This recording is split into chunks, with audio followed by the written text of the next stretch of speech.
ఈరోజే క్షీరాబ్ది ద్వాదశి. కార్తీక మాసంలో వచ్చే ముఖ్యమైన పర్వదినాల్లో క్షీరాబ్ది ద్వాదశి ఒకటి. దేవదానవులు ఈ రోజునే సాగరాన్ని మదించడం మొదలుపెట్టారు. కాబట్టే ఈ రోజును చిలుకు ద్వాదశి అని కూడా అంటారు. ఇంతేకాకుండా యోగేశ్వర ద్వాదశి అని, మదన ద్వాదశి అని వివిధ పేర్లు కూడా ఉన్నాయి.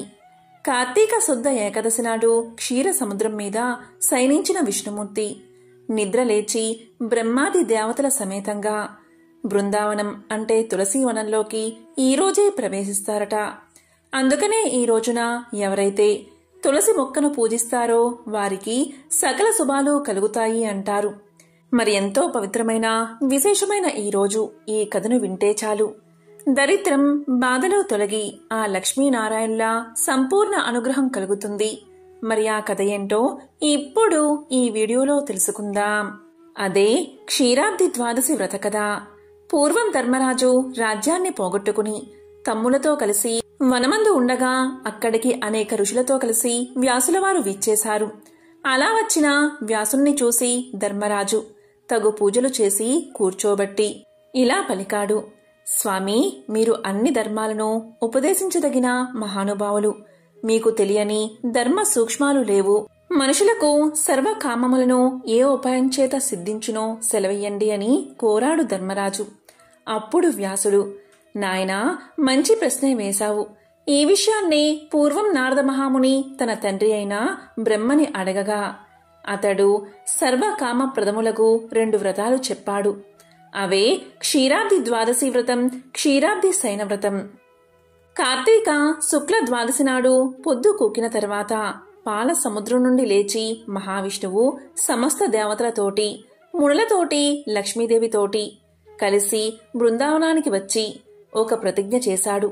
ఆ ప్రతిజ్ఞ ఏంటి అంటే, ఏ మానవుడైనా ఈ కార్తీక శుద్ధ ద్వాదశి నాటి కాలంలో సర్వమునులతో దేవతలతో కలిసి బృందావనంలో వేచేసి ఉన్న నన్ను లక్ష్మీదేవితో కలిపి పూజించి తులసి పూజ చేసి తులసి కథను విని భక్తితో దీపదానం చేసినవాడు సర్వ పాపాల నుంచి విముక్తి పొంది నా సాయుధ్యానికి చేరుకుంటాడు అని శపథం చేశాడు. కాబట్టి ధర్మరాజా, నీవు పుణ్యకరమైన ఈ వ్రతాన్ని ఆచరించు అని వ్యాసుడు చెప్పగా విని ధర్మరాజు, అయ్యా, ఈ వ్రతం చెయ్యవలసిన విధానం ఎటువంటిదో నాకు చెప్పండి అని కోరాడు. దానికి వ్యాసుడు ఇలా చెప్పాడు. ఓ ధర్మరాజా, ఏకాదశి నాడు ఉపవాసం చేసి ద్వాదశి పారణ చేసుకుని సాయంకాలమున మళ్లీ స్నానం చేసి శుచిగా తులసి కోట దగ్గర చక్కగా శుద్ధి చేసి 5 వన్నెల ముగ్గులు పెట్టి పలు విధాలా అలంకరించి తులసీమాల ముందు లక్ష్మీ సహితుడైన విష్ణువును, తులసిని భక్తితో సర్వోపచారాలతో పూజించి నైవేద్యంగా కొబ్బరి, బెల్లం, ఖర్జూరం, అరటిపళ్ళు, చెరుకు ముక్కలు సమర్పించి తాంబూల నీరాజనాలు ఒసంగి మంత్రపుష్పం పెట్టి పూర్తి చేసి తులసి సహిత లక్ష్మీనారాయణ మహాత్యాన్ని, దీపదాన ఫలాన్ని విని తరువాత బ్రాహ్మణులకు గంధ పుష్పాలు సమర్పించి వారిని తృప్తిపరిచి వ్రతాన్ని పూర్తి చేయాలి అని వ్యాసుడు తెలియచేయగా ధర్మరాజు ఇదంతా విని దీపదాన మహిమను చెప్పండి అని వ్యాసుణ్ణి ప్రార్థించాడు. అప్పుడు వ్యాసుడు, యుధిష్ఠిరా, దీపదాన మహిమను ఎవడు చెప్పగలడు? కార్తీక శుద్ధ ద్వాదశి దినమున బృందావన సమీపమున దీపదానం చెయ్యాలి. ఒక దీపదానం వల్ల ఉపపాతకాలు తొలగిపోతాయి. 100 చేస్తే విష్ణు సాయుధ్యాన్ని పొందవచ్చు. అంతకంటే ఎక్కువగా చేస్తే ఆ ఫలాన్ని నేను చెప్పలేను. భక్తితో ఒక వత్తితో దీపాన్ని పెడితే బుద్ధిశాలి అవుతాడు. 4 వత్తులు వేసి వెలిగిస్తే రాజవుతాడు. 10 వేసి వత్తులు వెలిగిస్తే విష్ణు సాయుధ్యాన్ని పొందుతాడు. 1000 వత్తులు వేసి వెలిగిస్తే విష్ణు రూపుడు అవుతాడు. ఇదంతా బృందావనంలో చేస్తే కురుక్షేత్రమందు చేసినంత ఫలం దక్కుతుంది. ఇలా చేయడానికి ఆవు నెయ్యి మంచిది, నువ్వుల నూనె మధ్యమం, తేనె అధమం, ఇతర నూనెలైన అడవి నూనెలు. ఆవు నెయ్యి జ్ఞాన మోక్షాల్ని ఇస్తాయి. నువ్వుల నూనె సంపదను, కీర్తిని ఇస్తుంది. ఇప్ప నూనె భోగప్రదం, అడవి నూనె కామ్యార్థప్రదం. అందులో ఆవ నూనె మిగుల కోరికలను తీరుస్తుంది. అవిసె నూనె శత్రుక్షయకారి. ఆముదము ఆయుష్ను నాశనం చేస్తుంది. బర్రె నెయ్యి పూర్వ పుణ్యఫలాన్ని తొలగిస్తుంది. వీటిలో కొంచెమైనా ఆవు నెయ్యి కలిస్తే దోష పరిహారం అవుతుంది. ఈ దీపదానం వల్లే ఇంద్రాదులకు వారి వారి పదవులు దొరికాయి. దీనివల్ల అనేక మహిమలు కలుగుతాయి. ద్వాదశి నాడు దీపదానం చేస్తే శూద్రాదులు ముక్తిని పొందుతారు. తులసి తోటలో ఒక మంటపం కట్టి వరుసగా దీపాలు పెట్టి ఉన్నా ఎవడు చూస్తాడో అటువంటి వాడి యొక్క పాపాలన్నీ నశిస్తాయి. ఈ దీపదాన మహిమను విన్నవారు, చదివినవారు మోక్ష ప్రాప్తులవుతారు అని వ్యాసుడు చెప్పగా విని ధర్మరాజు ఎంతో ఆనందం పొంది తులసీ మహత్యాన్ని చెప్పమని కోరగా వ్యాసుడు ఇలా చెప్తున్నాడు. ఓ ధర్మరాజా, తులసీ మహిమ పూర్తిగా బ్రహ్మ కూడా చెప్పలేడు. అయినా ఆ బ్రహ్మ నారదుడికి చెప్పినట్లు నేను నీకు చెప్తున్నాను. కార్తీక మాసమందు తులసి పూజ చేసేవారు ఉత్తమ లోకాల్ని పొందుతారు. చివరికి ఈ ద్వాదశి నాడైనా తులసి పూజ చెయ్యని వారు కోటి జన్మలు చండాళ్ళై పుడతారు. తులసి మొక్క వేసి పెంచినవారు దానికెన్ని వేళ్లు ఉంటాయో అన్ని మహాయుగాలు విష్ణులోకంలో ఉంటారు. తులసీ దళాలు కలిసిన నీట స్నానం చేసిన వారు పాపాలు వదిలి వైకుంఠానికి చేరుకుంటారు. బృందావనము వేసిన వారు బ్రహ్మత్వాన్ని పొందుతారు. తులసి ఉన్న ఇంటిలో కాపురం చేయడం, తులసి తోట వేసి పెంచడం, తులసి పేరులు దాల్చడం, తులసీదళం భక్షించడం పాపహరములు. తులసి ఉన్న చోటునకు యమకింకరులు రాలేరు. యాన్మూలే అను మంత్రం పఠించువారికి ఏ బాధ ఉండదు. యమకింకరులు దగ్గరకు రారు. తులసీ మహత్యాన్ని తెలియచేసే ఒక విశేషమైన కథను నీకు తెలియచేస్తాను. శ్రద్ధగా విను ధర్మరాజా.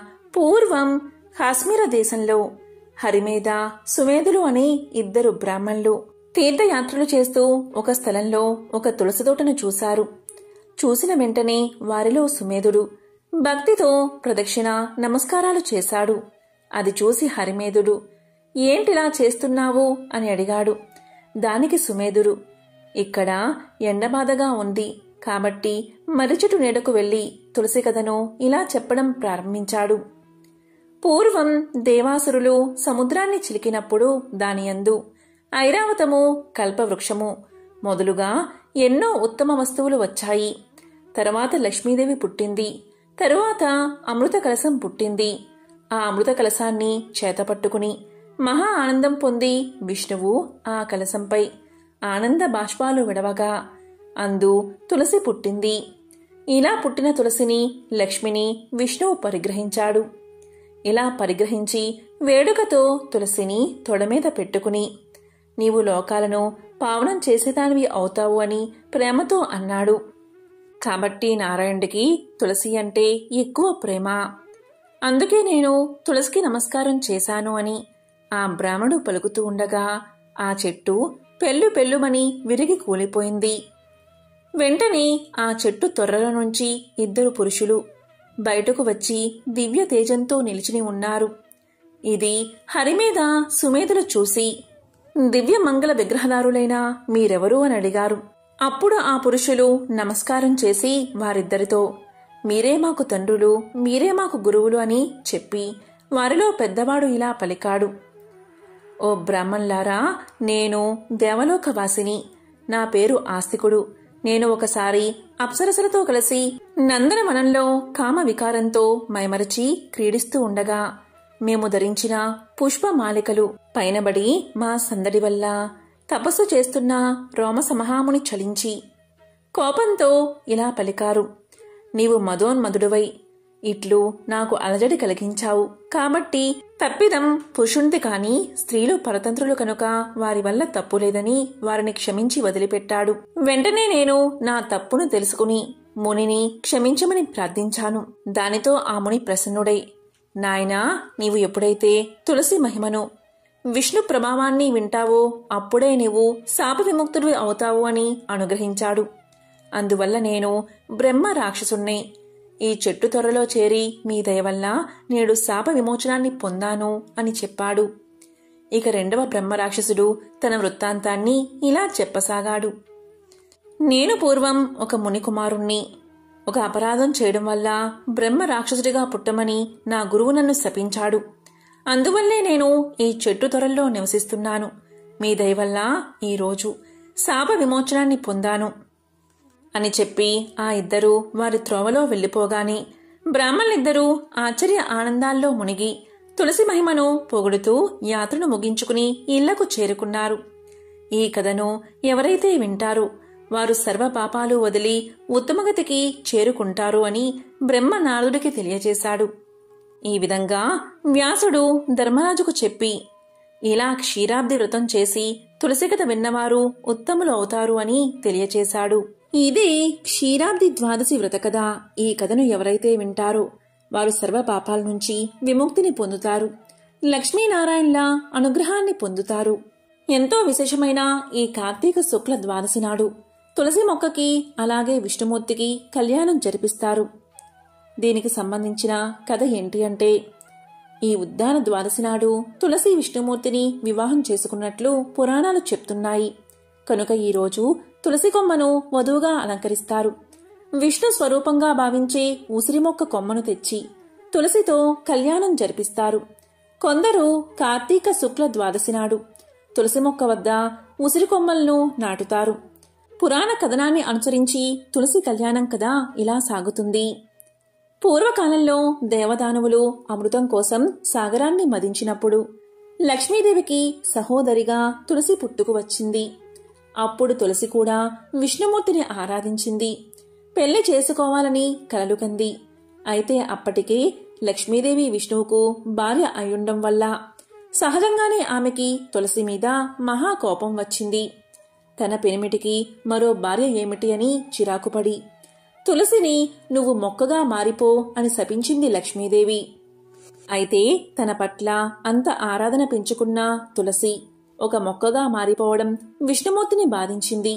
అందుకే తులసితో విష్ణుమూర్తి ఇలా పలికారు, ఓ తులసి, బాధపడకు, భవిష్యత్తులో నీ కోరిక తప్పకుండా నెరవేరుతుంది. నేను శాలిగ్రామ రూపంలో ఉన్నప్పుడు నువ్వు నాకు బాగా దగ్గరవుతావు.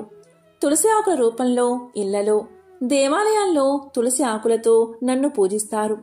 అంతేకాదు, భక్తులందరూ నిన్ను ఎంతో పవిత్రంగా భావించి ఇళ్లల్లో తులసి మొక్కను నాటుకుని పూజిస్తారు. నీకు నీళ్లు పోసేటప్పుడు భక్తిగా నమస్కారం చేస్తారు. నీ ముందు దీపం వెలిగించి పూజలు చేస్తారు.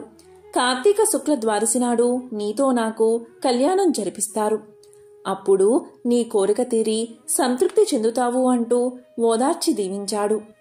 ఈ విధంగా తులసి మొక్కకు ఎనలేని పవిత్రత చేకూరింది. తులసి మొక్కలో ఎన్నో ఔషధ గుణాలు కూడా ఉన్నాయని మనకి తెలుసు. ఏ రకంగా చూసినా తులసి మొక్క మనకు ఆరాధ్యం. యన్మూలే సర్వతీర్థాని యన్మధ్యే సర్వదేవత యదాగ్రే సర్వవేదశ్చ తులసీత్వం నామం మధ్యమం అనే శ్లోకాన్ని పఠిస్తూ తులసికోటకు పసుపు కుంకుమలు పెట్టి తులసివనాన్ని భక్తిగా పూజించాలి. వైష్ణవ భక్తులు తులసిమాలను ధరిస్తారు. తులసి పూజించకుంటే పూజ సఫలీకృతం కాదని శాస్త్రాలు చెబుతున్నాయి. ఇక శ్రీకృష్ణుడి తులాభారం కథను పూర్తి మలుపు తిప్పింది కూడా తులసీదళమే. మాణిక్యాలు, బంగారం, వెండి ఎన్ని సంపదలు సమర్పించినా ఆయన తులాభారంలో ఒక్క అంగుళం కూడా కదల్లేదు. కాని ఒక్క తులసి ఆకు వేయగానే ఆ శ్రీ మహావిష్ణువు ఆ తులసీ దళానికి సరిసమానంగా సరితూగాడు. అంటే ఎన్ని కానుకలు ఇచ్చినా ఒక్క తులసి ఆకుకు సమానమని శ్రీకృష్ణ తులాభారం చెప్తుంది. భక్తితో మనస్ఫూర్తిగా ఒక్క తులసీ దళాన్ని సమర్పిస్తే చాలు, కరుణించి వరాలు కురిపిస్తాడాయన. తులసికి అంతటి ప్రాధాన్యత ఉంది. తులసి కళ్యాణానికి సంబంధించిన మరొక విశేషమైన కథను ఇప్పుడు విందాం. తులసీదేవి మొదటి పేరు వృంద. వృంద చాలా అందమైనది, అనుకువ కలిగిన అమ్మాయి. ఆమె కాలనేమి అనే రాక్షసుడి కూతురు. ఆమెకు శ్రీ మహావిష్ణువు అంటే ప్రాణం. ఆయనకు పూజ చెయ్యనిదే పచ్చి గంగైనా ముట్టేది కాదు. నిత్యం విష్ణు ఆరాధనలోనే మునిగిపోయేది. అటువంటి ఉత్తమురాలికి జలంధరుడు అనే యువకుడితో వివాహం జరిగింది. అసలు జలంధరుడి కథ ఏంటి అంటే, దక్ష యజ్ఞ సమయంలో సతీదేవి యోగాగ్నిలో భస్మమైపోయింది. ఆ మాటలు విన్న ఈశ్వరుడు విరాగి అయి దేశాల వెంట తిరిగి తిరిగి చివరకు హిమాలయ పర్వతాల్లో తపస్సు చేసుకుంటున్నాడు. ఈ లోపల వజ్రాంగుడికి తారకుడు జన్మించాడు. అతన్ని సంహరించడానికి పార్వతీ పరమేశ్వరుల వివాహం జరగాలి. వారి కుమారుడు కుమారస్వామి చేతిలోనే తారకాసురుడు మరణిస్తాడు. కాబట్టి పరమేశ్వరి అంటే పార్వతీదేవి పర్వతరాజు ఇంట పార్వతిగా జన్మించింది. ఆమె శివుణ్ణి తప్ప ఇంకెవరినీ వివాహం చేసుకోను అని ఖచ్చితంగా చెప్పేసింది. కాని శివుడు విరాగి అయి తపోదీక్షలో ఉన్నాడు. విరాగి అయిన శంకరుడి మనస్సు మార్చేందుకు మన్మధుడు ప్రయత్నించాడు. దీంతో శివుడికి ఆగ్రహం వచ్చింది. ఈశ్వరుడి కోపాగ్నికి మన్మధుడు భస్మం అయిపోయాడు. ఇక మన్మధుణ్ణి భస్మం చేసిన తర్వాత మిగిలిన శివుడి నేత్రాగ్ని సముద్రంలో పడింది. అప్పుడు పెద్ద ధ్వని వినపడింది. ఆ శబ్దానికి లోకాలన్నీ గడగడలాడిపోయాయి. భయకంపితులైన దేవతలు బ్రహ్మ దగ్గరకు పరిగెత్తారు. ఇక బ్రహ్మదేవుడు దేవతలను వెంటపెట్టుకుని సముద్రుడి వద్దకు వచ్చి ఇలా పలికాడు. ఓ సముద్రరాజా, ఆ శబ్దం ఏమిటి అని అడిగాడు బ్రహ్మ. అప్పుడు సముద్రుడు శివుడి నేత్రాగ్ని సముద్రంలో పడిన సంగతి వివరించి ఆ అగ్ని నుంచి ఒక బాలుడు జన్మించాడు అని బాలుణ్ణి చూపించి అతడికి నామకరణం చేసి జాతకం చెప్పమని అడిగాడు. అప్పుడు బ్రహ్మ ఇలా పలికాడు. వీడు జలాంతర్భాగాన నివసిస్తున్నాడు కాబట్టి జలంధరుడు వీడి పేరు. వీడు లోకకంటకుడు అవుతాడు, ఈశ్వరుడి చేతిలోనే మరణిస్తాడు అని చెప్పాడు. ఈశ్వరుడి క్రోధాగ్ని జ్వాలల నుంచి పుట్టినవాడు అవడం వల్ల తమోగుణ ప్రధానుడు అయ్యాడు. రాక్షస కృత్యాలు చేయడం వల్ల రాక్షసుడు అయ్యాడు. ఈ రకంగా జలంధరుడు అసురుడు అయ్యాడు. క్రమేణా పెరిగి పెద్దవాడయ్యాడు. గొప్ప తపోసంపన్నుడు. యుక్త వయస్సు రాగానే కాలనేమి కుమార్తె వృందనిచ్చి జలంధరుడికి వివాహం చేశారు. ఒకనాడు జలంధరుడు కొలువు తీర్చి ఉండగా రాక్షస గురువైన శుక్రాచార్యుడు అక్కడికి వచ్చాడు. వచ్చిన ఆచార్యుణ్ణి సగౌరవంగా ఆహ్వానించి విశేషాలు ఏమిటి అని అడిగాడు జలంధరుడు. అప్పుడు అతను ఇలా చెప్పాడు. పూర్వకాలంలో దేవతలు రాక్షసులు కలిసి పాల సముద్రాన్ని మదించారు. దానిలో నుంచి ఉచ్చేశ్వరము పుట్టింది. దాన్ని దేవతలు తీసుకున్నారు. ఐరవతం పుట్టింది. దాన్ని దేవతలే తీసుకున్నారు. కామధేనువు, కల్పవృక్షము పుట్టాయి. వాటిని కూడా దేవతలే తీసుకున్నారు. చివరకు అమృతం పుట్టింది. దాన్ని కూడా దేవతలే ఆరగించారు. అమృతం తాగిన రాహువును చంపేశారు. అలా ఆనాడు జరిగింది. హిరణ్యకశ్యప, హిరణ్యాక్షులను ఇంకెందరో దానవ శ్రేష్ఠులను దేవతలు సంహరించారు. పోనీ ఇప్పుడు చూడు, వైకుంఠాన్ని శ్రీహరి ఆక్రమించి ఉన్నాడు. కైలాసంలో ఈశ్వరుడు ఉన్నాడు. దేవేంద్రుడు స్వర్గాన్ని పాలిస్తున్నాడు. ఈ రకంగా దేవతలు సర్వ సౌఖ్యాలు అనుభవిస్తూ మనల్ని అడవిలోకి నెట్టేశారు. బల పరాక్రమాలు కలిగిన దానవేంద్రుడువు నువ్వు రాజుగా ఉండగా కూడా ఈ అన్యాయం ఇలా కొనసాగవలసినదేనా అన్నాడు శుక్రాచార్యుడు. దీంతో జలంధరుడి రక్తం వేడెక్కింది. వెంటనే మస్మరుడు అనే రాక్షసుణ్ణి పిలిచి ఇంద్రుడి దగ్గరకు దూతగా వెళ్లి రమ్మన్నాడు. అప్పుడు అతను దేవేంద్రుడి దగ్గరకు వెళ్లి, ఓ దేవేంద్ర, ఇంతకాలం నువ్వు సర్వసుఖాలు అనుభవించావు. ఇక స్వర్గాధిపత్యం దానవేంద్రుడైన జలంధరుడికి ఇవ్వు, లేకపోతే యుద్ధం తప్పదు అన్నాడు మస్మరుడు. దీనికి ఇంద్రుడు పగలబడి నవ్వుతూ, ఇంతకు ముందు ఎంతమంది రాక్షసులు పుట్టలేదు, వారందరినీ విష్ణుమూర్తి సంహరించలేదా? ఇప్పుడు అంతే. జలంధరుడికి చేతనైతే యుద్ధం చేసి స్వర్గాన్ని గెలుచుకోమను అన్నాడు ఇంద్రుడు. ఇంద్రుడి మాటలు విన్న జలంధరుడు కోపంతో ముందుగా వైకుంఠం మీదకు దండెత్తాడు. విష్ణువు పారిపోయి మానస సరోవరం చేరుకున్నాడు. తరువాత స్వర్గం మీద దండెత్తి స్వర్గాన్ని ఆక్రమించాడు జలంధరుడు. స్వర్గాధిపతి ఇంద్రుడు అరణ్యాలకు పారిపోయాడు. ఇక దేవతల పక్షాన యుద్ధం చేసేవారే లేరు. ఏం చెయ్యాలో అర్థం కాలేదు దేవతలకు. ఇంతలో నారదముని వారి దగ్గరకు వచ్చాడు. మహర్షితో తమ బాధలు మొరపెట్టుకున్నారు. దేవతలు ఇలా పలికారు. నారదమునీంద్ర, జలంధరుడి బాధలు పడలేకుండా ఉన్నాము. అతడితో యుద్ధం చేసేవాళ్లు కూడా లేరు. ఏం చెయ్యాలో మాకు పాలుపోవడం లేదు. నువ్వే మాకు దారి చూపించు అని వేడుకున్నారు దేవతలు. అప్పుడు నారదుడు దేవతలతో ఇలా అన్నాడు. దేవతలారా, జలంధరుడు గొప్ప భక్తుడు, వేదాంగ విదుడు, బ్రహ్మ వరప్రసాది. ఈ కారణం చేత అతన్ని యుద్ధంలో గెలవడం చాలా కష్టం. పైగా అతని భార్య వృంద విష్ణుమూర్తి భక్తురాలు. మీరంతా పరమేశ్వరుని ఆరాధించండి, నాకు చేతనైంది నేను చేస్తాను అని చెప్పి అక్కడి నుంచి బయలుదేరాడు నారదుడు. నారదుడు అలా లోక సంచారం చేస్తూ జలంధరుడి ఆస్థానానికి వచ్చాడు. నారద మహర్షిని ఉచిత రీతిన గౌరవించి లోకాలలో విశేషాలు ఏమిటి అన్నాడు జలంధరుడు. దానికి నారదుడు, ఓ రాక్షసరాజా, నీ పాలనలో దేశం సుభిక్షంగానే ఉంది. సకాలంలో ఎండలు కురుస్తున్నాయి, వానలు పడుతున్నాయి. నువ్వు దేవతలను జయించావు, స్వర్గాన్ని ఆక్రమించావు, వైకుంఠం కైలాసం కూడా కైవసం చేసుకున్నావు. కాని చిన్న లోపం కనిపిస్తుంది అన్నాడు నారదుడు. అంతవరకు తనని గురించిన పొగడ్తలు ఆనందంగా విన్న జలంధరుడు ఆ లోపం ఏమిటో తెలుసుకోవాలి అనే ఆతృతతో, ఏమిటి మునీంద్ర, ఏమిటా లోపం అన్నాడు. దానికి నారదుడు, అది పెద్ద లోపమేమీ కాదు, అందాల రాశి, లోకోత్తర సౌందర్య అపరంజి బొమ్మ. ఆమె మాత్రం నీ దగ్గర లేకుండా వేరొకరి దగ్గర ఉంది అన్నాడు. ఆ మాటలు వినగానే ఆ స్త్రీ మీద వ్యామోహం ఒక పక్క, ఆమెను స్వాధీనపరుచుకోలేకపోయానే అనే అవమానం మరొక పక్క పీడించసాగాయి జలంధరుణ్ణి. ఇక ఉండబట్టలేక ఆ సౌందర్యరాశి ఎక్కడ ఉంది అని నారదుణ్ణి అడిగాడు. దానవేంద్ర, ఆమె ప్రస్తుతం పరమేశ్వరుని భార్యగా ఉంది. అయినా పరమేశ్వరుణ్ణి జయించి ఆమెను వశం చేసుకోవడం కష్టమైన పనేమో. పోనీలే అంటూ కనిపించకుండా జలంధరుణ్ణి రెచ్చగొట్టాడు నారదుడు. ఆ మాటలు ఆ రాక్షసరాజు మీద చాలా బాగా పనిచేశాయి. వెంటనే పరమేశ్వరుడితో యుద్ధాన్ని ప్రకటించాడు. ఒక పక్క యుద్ధం జరుగుతూ ఉంది. తాను శంకరుని వేషం ధరించి కొంతమంది రాక్షసుల చేత మాయాగణపతి వేషం వేయించి పార్వతీదేవి దగ్గరకు వెళ్లి శంకరుడు వచ్చాడని గణపతితో వర్తమానం పంపాడు ఆ రాక్షసరాజు. యుద్ధం జరుగుతూ ఉండగా శంకరుడు ఎలా వస్తాడు అని అనుమానం వచ్చిన పార్వతీదేవికి రాక్షసుల నిజస్వరూపం తెలిసింది. దాంతో వారు పారిపోయారు.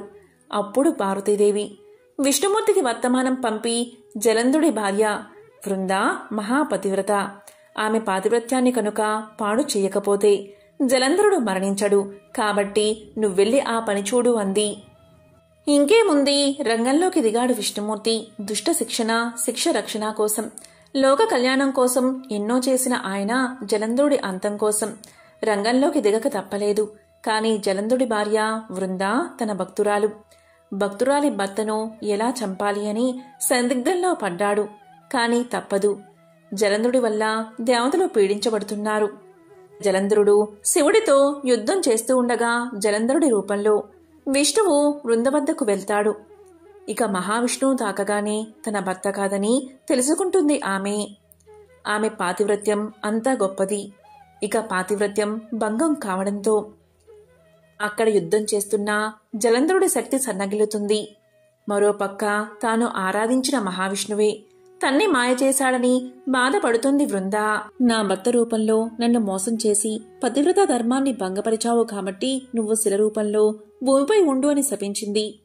దీంతో విష్ణువు శాలిగ్రామంగా మారాడు. ఆమె పాతివ్రత్యం భంగం కలిగిన వెంటనే జలంధరుడు శివుడి చేతుల్లో హతుడవుతాడు. ఈ విషయం తెలుసుకున్న వృంద తన జీవితాన్ని చాలించాలి అని నిర్ణయించుకుందట. ఈ విషయం తెలుసుకున్న విష్ణుమూర్తి వరాన్ని ప్రసాదించాడు. మహాసాధ్వి అయిన నిన్ను దేవతలతో పాటు భూలోకంలో కూడా నిత్యం పూజిస్తారని చెప్పాడట. ఈ విధంగా వృంద తులసిగా మారి భూలోకంలో అందరి పూజలు అందుకుంటుంది. దీంతో మహావిష్ణువు శాలిగ్రామంగా మారాడు. తర్వాత వృంద తన శరీరాన్ని త్యజించింది. ఆ శరీరం త్యజించినప్పుడు పుట్టిందే తులసి వృక్షం. తులసిని శాలిగ్రామ రూపంలో ఉన్న విష్ణువు దేవతల సాక్షిగా వివాహం చేసుకుంటాడు. అప్పట్నుంచి ప్రతి సంవత్సరం తులసి వివాహం సాంప్రదాయంగా సాగుతుంది. తనను ఎంతో భక్తిపూర్వకంగా పూజించే వృందకు మహావిష్ణువు వరాన్ని ఇచ్చాడు. అది ఏంటి అంటే, నువ్వు నాకు చాలా ప్రియమైన దానివి, నీ ఆకులు లేకుండా జరిగే నా పూజ అసంపూర్ణంగా మిగిలిపోతుంది అని వరాన్ని ఇచ్చాడు. కారణంగానే విష్ణు పూజ, విష్ణు అవతారాలు ఏవైనా సరే ఆ అవతారాల మూర్తుల పూజల్లో తులసి తప్పకుండా ఉంటుంది. తులసి వివాహం తర్వాత దేవతల వివాహకాలం ప్రారంభమవుతుంది. ఈరోజు తప్పనిసరిగా వినాల్సిన కథ ఏంటి అంటే అంబరీషోపాఖ్యానం. పూర్వం అంబరీషుడు అనే రాజు ఉండేవాడు. అతడు పరమ భాగవోత్తముడు, ద్వాదశి వ్రతప్రియుడు. అంబరీషుడు ప్రతి ద్వాదశి రోజు తప్పకుండా వ్రతాన్ని చేస్తూ ఉండేవాడు. ఒక ద్వాదశి నాడు ద్వాదశి గడియలు స్వల్పంగా ఉన్నాయి. అందువల్ల ఆ రోజు పెందలకడనే వ్రతాన్ని ముగించి బ్రాహ్మణ సమారాధన చెయ్యదలిచి సిద్ధంగా ఉన్నాడు. అదే సమయానికి అక్కడకు కోప స్వభావుడైన దూర్వాసుడు వచ్చాడు. అంబరీషుడు ఆ మున్ని గౌరవించి ద్వాదశి గడియల్లో పారాయణ చెయ్యాలి కాబట్టి త్వరగా స్నానానికి వెళ్లి రమ్మని కోరాడు. దూర్వాసుడు అందుకు అంగీకరించి సమీపంలో ఉన్న నదికి స్నానానికై వెళ్లాడు. అంబరీషుడు ఎంతసేపు వేచి ఉన్నా దూర్వాసుడు రాలేదు. ద్వాదశి గడియలు దాటిపోతున్నాయి. అందుచేత అంబరీషుడు తనలో తాను ఇలా అనుకున్నాడు, ఇంటికొచ్చిన దూర్వాసుణ్ణి భోజనానికి రమ్మన్నాను. ఆ ముని నదికి స్నానానికి వెళ్లి ఇంతవరకు రాలేదు. బ్రాహ్మణులకు ఆతిథ్యమిస్తానని మాట ఇచ్చి భోజనం పెట్టకపోవడం మహాపాపం. అది గృహస్థులకు ధర్మం కాదు. ఆయన వచ్చే వరకు ఆగితే ద్వాదశి గడియలు దాటిపోతాయి, వ్రతభంగం అవుతుంది. ఈ ముని మహాకోపస్వభావం కలవాడు. ఆయన రాకుండా నేను భోంచేస్తే నన్ను శపిస్తాడు. నాకేమీ తోచడం లేదు. బ్రాహ్మణ భోజనాన్ని అతిక్రమించరాదు. ద్వాదశి గడియలు మించిపోకూడదు. గడియలు దాటిపోయిన తర్వాత భోంచేస్తే హరిభక్తిని వదిలినవాడవుతాను. ఏకాదశి నాడు ఉన్న ఉపవాసం నిష్కలం అవుతుంది. ద్వాదశి విడిచి భోంచేస్తే భగవంతునకు భోజనం చేసిన దుర్వాసుడుకు కోపం వస్తుంది. అదీ కాక ఈ నియమాన్ని నేను అతిక్రమిస్తే వెనుకటి జన్మయందు చేసిన పుణ్యం నశిస్తుంది. దానికి ప్రాయచిత్తం లేదు అని ఆలోచించి బ్రాహ్మణ శాపానికి భయం లేదు. ఆ భయాన్ని శ్రీ మహావిష్ణువే పోగొట్టగలడు. కాబట్టి నేను ద్వాదశి గడియల్లో భోజనం చేయడమే ఉత్తమం. అయినా పెద్దలతో ఆలోచించడం మంచిది అని సర్వజ్ఞులైన కొందరు పండితుల్ని పిలిచి వారితో ఇలా పలికాడు. ఓ పండిత శ్రేష్ఠులారా, నిన్నటి దినమున ఏకాదశి అవడం వల్ల నేను కటిక ఉపవాసం ఉన్నాను. ఈరోజు స్వల్పంగా మాత్రమే ద్వాదశి గడియలు ఉన్నాయి. ద్వాదశి గడియల్లోనే భోజనం చేయాలి. ఇంతలో నా ఇంటికి దూర్వాస మహాముని వీచ్చేశారు. ఆ మహామునిని నేను భోజనానికి ఆహ్వానించాను. అందుకు ఆయన అంగీకరించి నదికి స్నానార్థమై వెళ్లి ఇంతవరకు రాలేదు. ఇప్పుడు ద్వాదశి గడియలు దాటిపోతున్నాయి. బ్రాహ్మణుణ్ణి వదిలి ద్వాదశి గడియల్లో భోంచెయ్యవచ్చా, లేక వ్రతభంగాన్ని సమ్మతించి ముని వచ్చే వరకు వేచి ఉండాలా? ఈ రెండిటిలో ఏది ముఖ్యమైనదో తెలపండి అని కోరాడు. అంతటా ఆ ధర్మజ్ఞులైన పండితులు ధర్మశాస్త్రాలు పరిశోధించి విమర్శ ప్రతివిమర్శలు చేసుకుని దీర్ఘంగా ఆలోచించి ఇలా పలికారు. మహారాజా, సమస్త ప్రాణికోటిలా గర్భకుహ్రమందు జఠరాగ్ని రూపమున రహస్యంగా ఉన్న అగ్నిదేవుడు ఆకలిని పుట్టించి ప్రాణుడు భుజించిన చతుర్విధ అన్నమును పచనం గావించి దేహేంద్రియాదులకు శక్తిని ఇస్తున్నాడు. ప్రాణవాయువు సహాయంతో జఠరాగ్ని ప్రజ్వరిల్లుతుంది. అది చెలరేగిన క్షుద్బాధ దప్పిక కలుగుతుంది. ఆ తపము చల్లార్చాలి అంటే అన్నము నీరు పుచ్చుకుని శాంతపరచాలి. శరీరానికి శక్తి కలగజేసేవాడు అగ్నిదేవుడు. దేవతలందరికంటే అధికుడై దేవ పూజ్యుడు అయ్యాడు. ఆ అగ్నిదేవుణ్ణి అందరూ సదా పూజించాలి. గృహస్థు ఇంటికి వచ్చిన అతిథి కడజాతి వాడైనా భోజనం పెడతానని చెప్పి వానికి పెట్టకుండా తినరాదు. అందులోనూ వేదాంగ విద్యా విశారదుడు మహాతపస్సాలి సదాచార సంపన్నుడు అయిన దూర్వాస మహాముని భోజనానికి పిలిచి అతనికి పెట్టకుండా తాను భోంచేయడం వల్ల మహాపాపాలు కలుగుతాయి. అందువల్ల ఆయుక్షీణం కలుగుతుంది. దూర్వాసుడంతటి వాణ్ణి అవమానం చేస్తే పాపం సంప్రాప్తమవుతుంది అని విశదపరిచారు. అంబరీషా, పూర్వజన్మలో కించిత్ పాప విశేషం వల్ల నీకీ అనర్థం వచ్చింది. నీ బుద్ధిచే దీర్ఘంగా ఆలోచించి నీకు ఎలా అనిపిస్తుందో అలాగే చెయ్యి. ఇక మాకు సెలవు ఇప్పించు అని పండితులు పలికారు. అంతా అంబరీషుడు ఇలా అన్నాడు. ఓ పండితోత్తములారా, నా నిశ్చిత అభిప్రాయాన్ని ఆలకించి వెళ్ళండి. ద్వాదశి నిష్టను విడవడం కన్నా విప్రశాపం అధికమైంది కాదు. జలపానం చేయడం వల్ల బ్రాహ్మణుణ్ణి అవమానపరచడం కాదు, ద్వాదశిని విడవడమూ కాదు. అప్పుడు దూర్వాసుడు నన్ను ఎలా నిందిస్తాడు? నిందించడు. మొదట పుణ్యఫలం నశించదు కాబట్టి జలపానం చేసి ఊరుకుంటాను అని వారి ఎదుటే జలపానం చేశాడు. అంబరీషుడు జలపానం చేసిన మరుక్షణమే దూర్వాసుడు స్నాన జపాదులు పూర్తి చేసుకుని అక్కడికి వచ్చాడు. వచ్చిన వెంటనే ఆ ముని మహారౌద్రాకారుడై కళ్ళ వెంట నిప్పులు కక్కుతూ ఇలా అన్నాడు. ఓరే మదాంత, నన్ను భోజనానికి రమ్మని నేను రాకుండానే నువ్వు ఎలా భోంచేశావు? ఎంత దుర్మార్గము, ఎంత నిర్లక్ష్యము, ఎంతటి ధర్మ పరిత్యాగివి! అతిథికి అన్నం పెడతానని ఆశ చూపి పెట్టకుండా తాను తిన్నవాడు మలభక్షకుడు అవుతాడు. అలాంటి అధముడు మరుజన్మలో పురుగై పుడతాడు. నీవు భోజనానికి బదులు జలపానం చేశావు. అది భోజనంతో సమానమైనదే. నీవు అతిథిని విడిచి భోజనం చేశావు కాబట్టి నీవు నమ్మకద్రోహి అవుతావే కాని హరిభక్తుడివి ఎలా కాగలవు? శ్రీహరి బ్రాహ్మణ అవమానాన్ని సహించడు. నన్ను అవమానించడం శ్రీహరిని అవమానించడమే. నీవంటి హరినిందాపరుడు మరియొకడు లేడు. నీవు మహాభక్తుడవని అతి గర్వం కలవాడవై ఉన్నావు. ఆ గర్వంతోటే నీవు నన్ను భోజనానికి ఆహ్వానించి అవమానపరిచి నిర్లక్ష్యంగా జలపానం చేశావు. అంబరీష, నీవు ఎలా పవిత్ర రాజకుటుంబంలో పుట్టినావురా? నీ వంశం కలంకం కాలేదా అని కోపంతో నోటికి వచ్చినట్లు తిట్టాడు. అంబరీషుడు ముని కోపానికి గడగడా వణుకుతూ ముకులిత హస్తాలతో ఇలా అన్నాడు. మహానుభావా, నేను ధర్మహీనుడను. నా అజ్ఞానంచే నేనీ కార్యాన్ని చేశాను. నన్ను రక్షించండి. బ్రాహ్మణులకు శాంతే ప్రధానము. మీరు తపోధనులు, దయా దాక్షిణ్యాలు కలవారు కాబట్టి నన్ను కాపాడండి అని అతని పాదాలపై పడ్డాడు. దయాశూన్యుడైన దుర్వాసుడు అంబరీషుడి తలను తన ఎడమకాలితో తన్ని, దోషికి శాపం ఇయ్యకుండా ఉండరాదు. నీవు మొదటి జన్మలో చేపగాను, రెండవ జన్మలో తాబేలుగాను, మూడవ జన్మలో పందిగాను, నాలుగవ జన్మలో సింహంగాను, ఐదవ జన్మలో వామనుడిగాను, ఆరవ జన్మలో క్రూరుడువైన బ్రాహ్మణుడుగాను, ఏడవ జన్మలో మూఢుడువైన రాజుగాను, ఎనిమిదవ జన్మలో రాజ్యం కాని సింహాసనం కాని లేనట్టి రాజుగాను, తొమ్మిదవ జన్మలో పాషాండ మతస్థునిగాను, 10వ జన్మలో పాప బుద్ధి గల దయలేని బ్రాహ్మణుడుగాను పుట్టెదుగాక అని వెనుక ముందు ఆలోచించక శపించెను. ఇంకా కోపం తగ్గనందున మరలా శపించుటకు ఉద్యుక్తుడు అవుతుండగా శ్రీ మహావిష్ణువు బ్రాహ్మణ శాపం వృధా కాకూడదని తన భక్తునికి ఏ అపాయం కలగకుండా ఉండడానికి అంబరీషుని హృదయంలో ప్రవేశించి ఇలా పలికాడు. మునివర్య, అలాగే మీ శాపాన్ని అనుభవిస్తాను అని ప్రాధేయపడ్డాడు.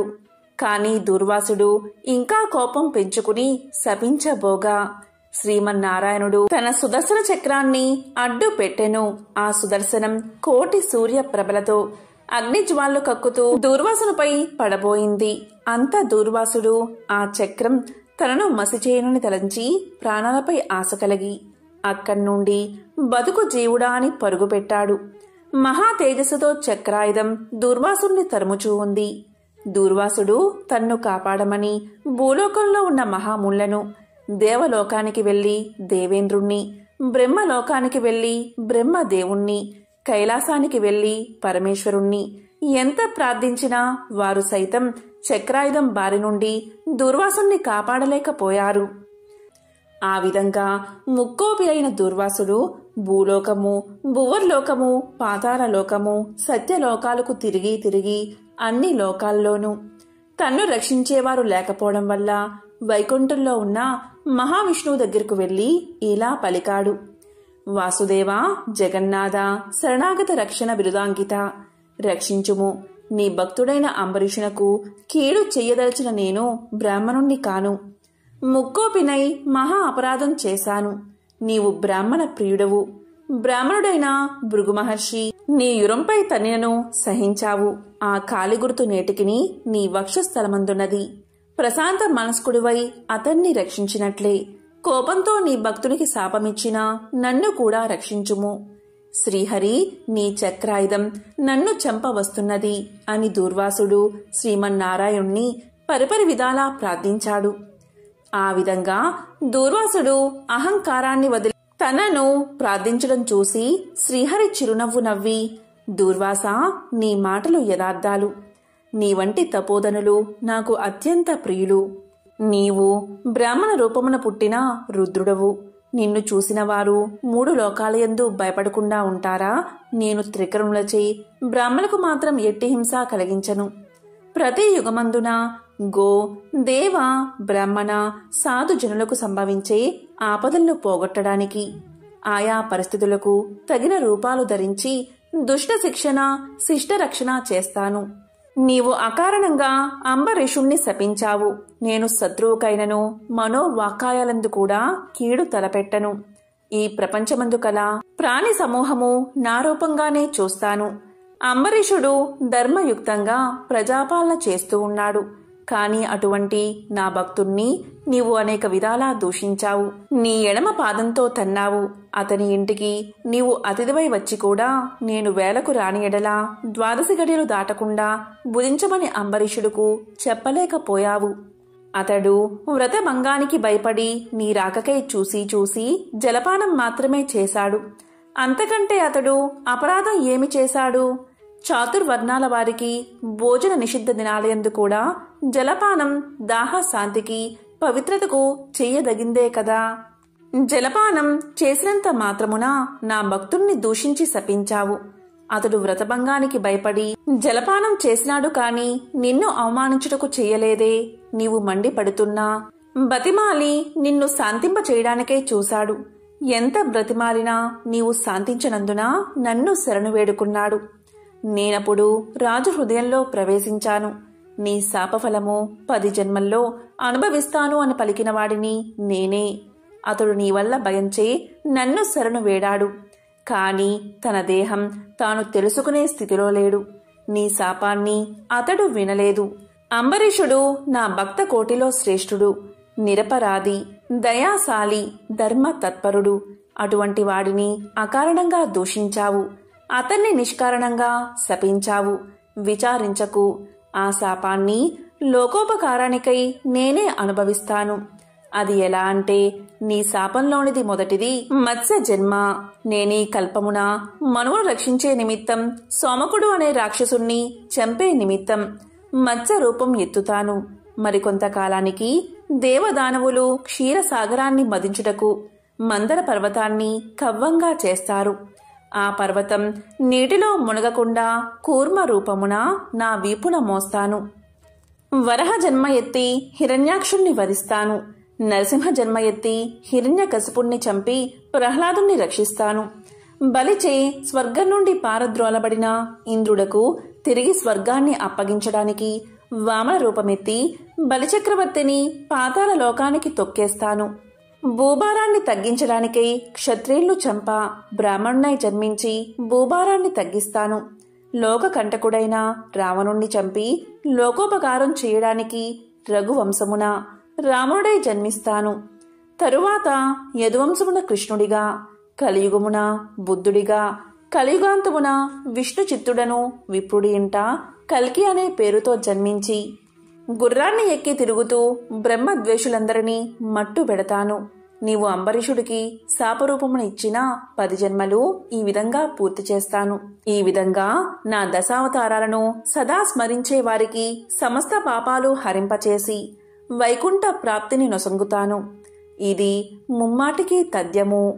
ఓ దుర్వాసముని, నీవు అంబరీషుణ్ణి శపించిన విధంగా ఆ 10 జన్మలు నాకు సంతోషకరమైనవే. నేను అవతారాలు ఎత్తడం కష్టం కాదు. నీవు తపస్సాలివి. నీ మాటలకు విలువ ఇవ్వాలి. కాబట్టి అందుకే నేను అంగీకరించాను. బ్రాహ్మణుల మాట అసత్యమైతే వారికి గౌరవం ఉండదు. ఇటు భక్తులను కాపాడడం, అటు బ్రాహ్మణుల మాట తప్పకుండా ఉండడం నా కర్తవ్యం. నీవు అంబరీషుని ఇంట భోంచేయకుండా వచ్చినందుకు అతడు ఎంతో బాధపడి బ్రాహ్మణ పరివృతుడై ప్రాయోపవేశం మొనర్చాడు. ఆ కారణం వల్ల విష్ణు చక్రం నిన్ను బాధించాలి అనుకుంది. ప్రజారక్షణమే రాజధర్మం కాని ప్రజాపీడనం కాదు. ఒక బ్రాహ్మణుడు దుష్టుడైతే వాణ్ణి జ్ఞానులకు బ్రాహ్మణులే శిక్షించాలి. ఒక విప్రుడు పాపి అయితే మరొక విప్రుడే దండించాలి. ధనుర్బాణాలు ధరించి ముష్కరుడై యుద్ధానికి వచ్చిన బ్రాహ్మణుని తప్ప మరెవరిని ఎప్పుడూ దండించకూడదు. బ్రాహ్మణ యువకుడిని దండించుట కంటే పాతకం లేదు. విప్రుణ్ణి హింసించువాడు, హింసింపచేసేవాడు బ్రాహ్మణ హంతకులని న్యాయశాస్త్రాలు ఘోషిస్తున్నాయి. బ్రాహ్మణుణ్ణి సిగబట్టి లాగినవాడు, కాలితో తన్నినవాడు, విప్రద్రవ్యాన్ని హరించేవాడు, బ్రాహ్మణుణ్ణి గ్రామం నుండి తరిమినవాడు, విప్ర పరిత్యాగం చేసినవాడు బ్రహ్మహంతకులే అవుతారు.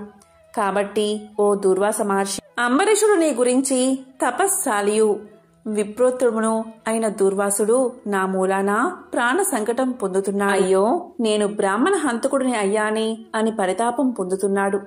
కాబట్టి నీవు వేగమే అంబరీషుని దగ్గరకు వెళ్ళు, అందువల్ల మీ ఇద్దరికీ శాంతి కలుగుతుంది అని విష్ణువు దూర్వాసుడికి నచ్చచెప్పి అంబరీషుని వద్దకు పంపాడు.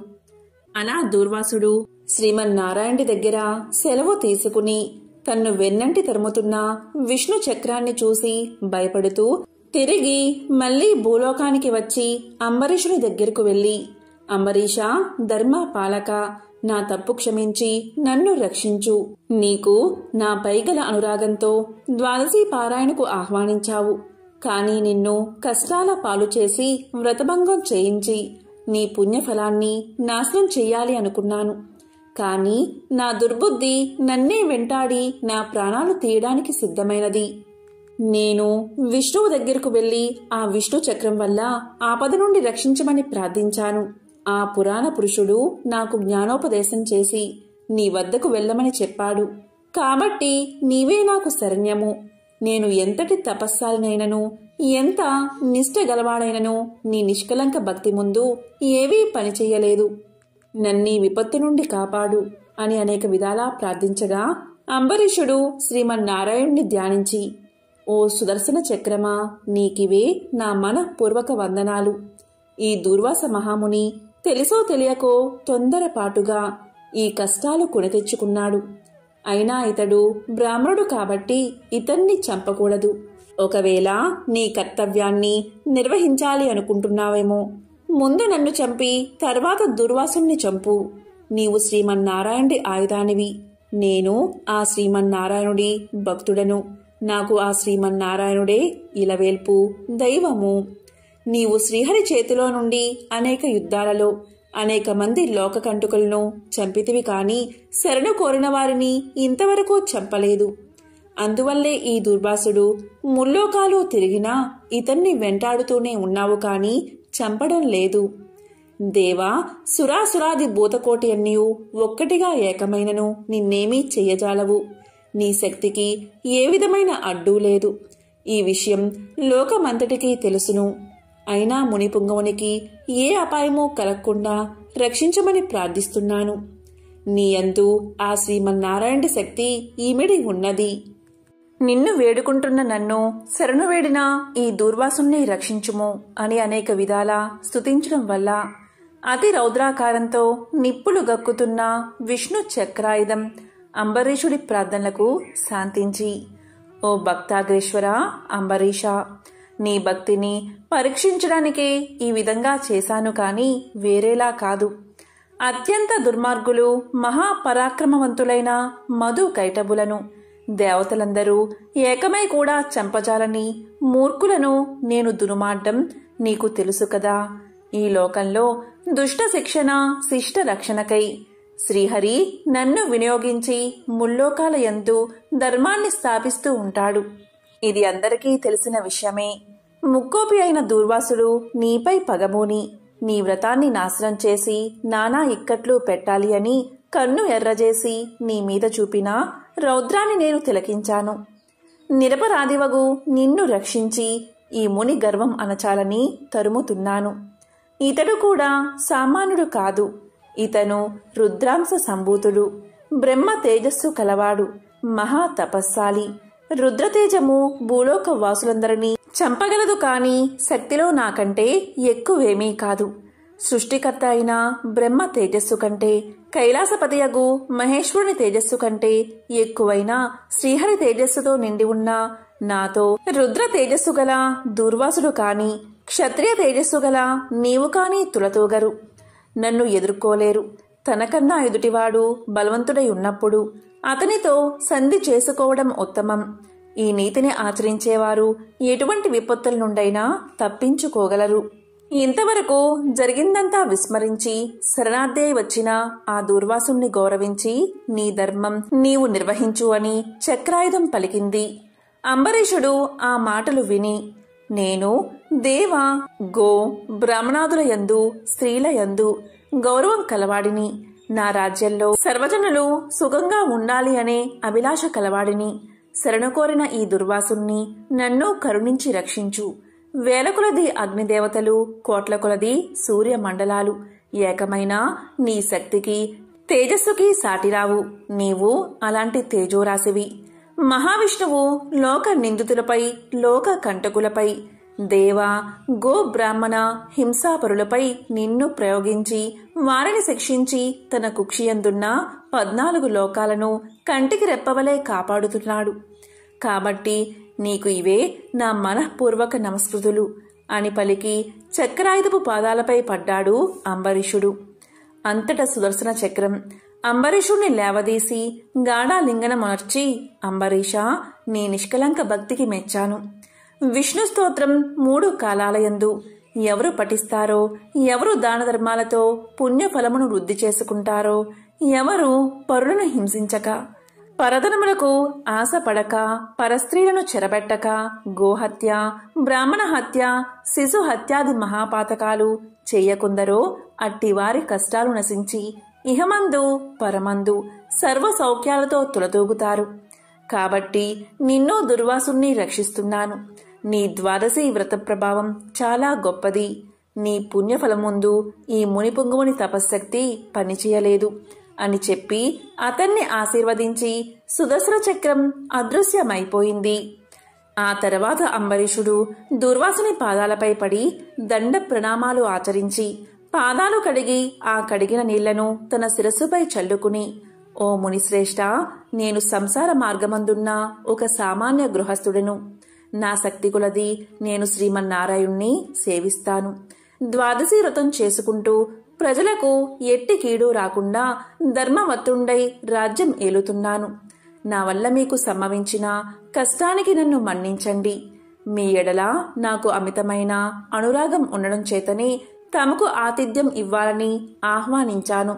కాబట్టి నా ఆతిథ్యాన్ని స్వీకరించి నన్ను, నా వంశాన్ని పావనం చేసి కృతార్థుణ్ణి చెయ్యండి. మీరు దయార్థ హృదయులు. ప్రథమ కోపంతో నన్ను శపించినా మరలా నా గృహానికి విచ్చేశారు. నేను ధన్యుణ్ణి అయ్యాను. మీ రాక వల్ల శ్రీ మహావిష్ణు యొక్క సుదర్శనాన్ని చూసే భాగ్యం నాకు కలిగినది. అందువల్ల నేను మీ ఉపకారాన్ని మరవలేకున్నాను. మహానుభావా, నా మనస్ సంతోషంచే మిమ్మల్ని ఎలా స్తుతించాలో నా నోట పలుకులు రాకున్నవి. నా కళ్ళ వెంట వచ్చు ఆనంద బాష్పాలతో తమ పాదాలు కడుగుతున్నాను. తమకు ఎంత సేవ చేసిననో ఇంకా రుణపడి ఉంటాను. కాబట్టి ఓ పుణ్యపురుష, నాకు మరలా నరజన్మ రాకుండా ఉండేటట్లు సదా మీ బోటి మునిశ్రేష్ఠుల యందు ఆ శ్రీమన్నారాయణుడి యందు మనస్సు కలవాడనై ఉండేటట్లు నన్ను ఆశీర్వదించండి అని ప్రార్థించి సహపంక్తి భోజనానికి దయచేయమని ఆహ్వానించాడు. ఈ విధంగా తన పాదాలపై పడి ప్రార్థిస్తున్న అంబరీషుణ్ణి ఆశీర్వదించి ఇలా పలికాడు దూర్వాసుడు. రాజా, ఎవరు ఎదుటివారి బాధన నివారణ గావించి ప్రాణాలు కాపాడతారు, ఎవరు శత్రువులకైనా శక్తి కొలది ఉపకారం చేస్తారు, అలాంటివారు తండ్రితో సమానమని ధర్మశాస్త్రాలు తెలియజేస్తున్నాయి. నీవు నాకు ఇష్టుడవు, తండ్రితో సమానువు అయ్యావు. నేను నీకు నమస్కారం చేస్తే నాకంటే చిన్నవాడు అవడం వల్ల నీకు ఆక్షీణం కలుగుతుంది. అందుచేత నీకు నమస్కారం చేయడం లేదు. నీవు కోరిన ఈ స్వల్ప కోరికను తప్పకుండా నెరవేరుస్తాను. పవిత్ర ఏకాదశి వ్రతనిష్ఠుడవగు నీకు మనస్తాపాన్ని కలగజేసినందుకు వెంటనే నేను తగిన ప్రాయశ్చిత్తాన్ని అనుభవించాను. నాకు సంభవించిన విపత్తును తొలగించుటకు నీవే దిక్కయ్యావు. నీతో భోజనం చేయడం నా భాగ్యం కాక మరొకటి అవుతుందా అని దూర్వాస మహాముని పలికి అంబరీషుని అభిష్టం ప్రకారం పంచభక్ష పరమాన్నాలతో సంతృప్తిగా విందు ఆరగించి అతని భక్తికి కడంగుడు ప్రశంసించి అంబరీషుణ్ణి దీవించి సెలవు తీసుకుని తన ఆశ్రమానికి వెళ్లిపోయాడు. ఈ వృత్తాంతమంతయు కార్తీక శుద్ధ ద్వాదశి రోజున జరిగినది. ఓం నమో నారాయణాయ. ఓం శ్రీ మహాలక్ష్మియే నమః. ఓం నమః శివాయ.